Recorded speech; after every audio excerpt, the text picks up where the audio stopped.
Endless. Dark. That was the road in front of me, stretching out farther than the eye could see in this inky blackness.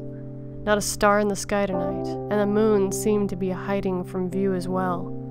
That was okay, because I actually preferred the dark stretch. I found it calming to drive the narrow strip alone in the night. It wasn't often I had the opportunity to drive it and visit my parents in the country, and I was excited to see them. I'd been a long time. Too long. Being an only child, my parents had been devastated when I informed them I was moving to the city. With that being said, they of course supported me and invited me to visit often, which is how I found myself driving out after work. It was a long weekend, so I could stay Friday and Saturday and head back to the city on Sunday to have some me time. The road had been fun when I was a child. The hills and bumps always had me lifted off my seat, giggling and shouting, "Wee!" Every time we hit a large hill, my stomach would drop. I smiled at the memory, speeding up a little, intending to replicate the experience.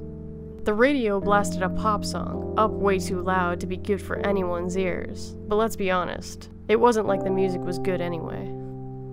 I checked the speedometer. I pressed a little harder on the gas, confident that I could maneuver this particular road with little danger. My car loyally leapt over the hills, bouncing me off my seat time after time. I laughed as my stomach flipped and flipped. I saw a curve up ahead, and I started to gently hit the brakes. Just as I was going through the curve, a flash of blue up ahead caught my eye. "Stop!" someone screamed.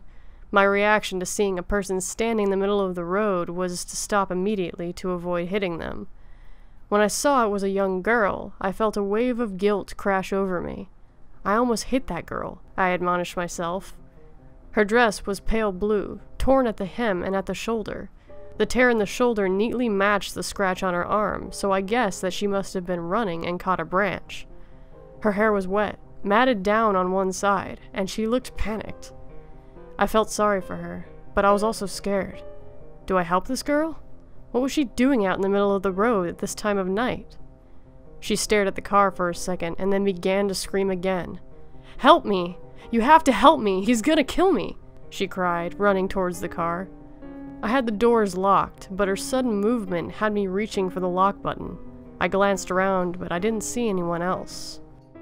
Suddenly, I saw a man break through the bushes on the left. He was tall, with dark hair and a thick beard. Most importantly, though, he was covered in blood and holding a knife.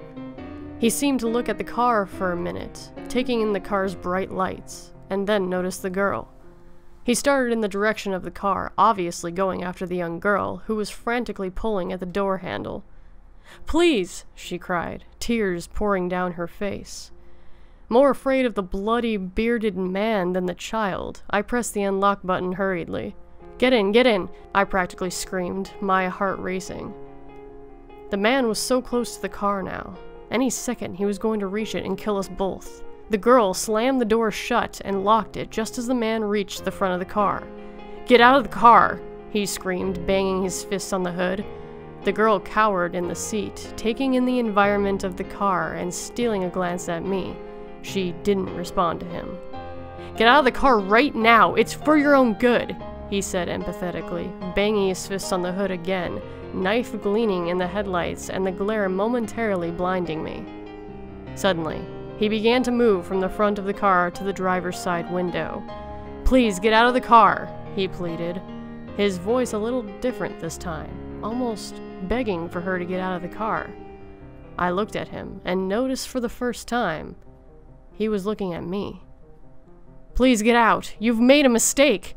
You don't know what—" I felt something hard and cold slide through my lower ribs. I cried out in pain and looked at the girl incredulously. With a malicious smile, she slowly began to twist the blade. Me. He had been warning me.